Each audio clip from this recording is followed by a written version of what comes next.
বৈষ্ণব ঠাকুর দয়ার সাগর, হে দাসে করুণা করি।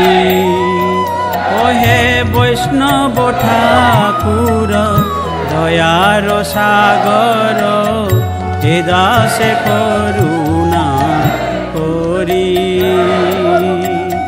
দিয়া পদ ছায়া শোধ হে আমায়, দিয়া পদ ছায়া শোধ হে আমায়, তোমার চরণ ধরি। ও হে বৈষ্ণব ঠাকুর দয়ার সাগর, হে দাসে করুণা করি।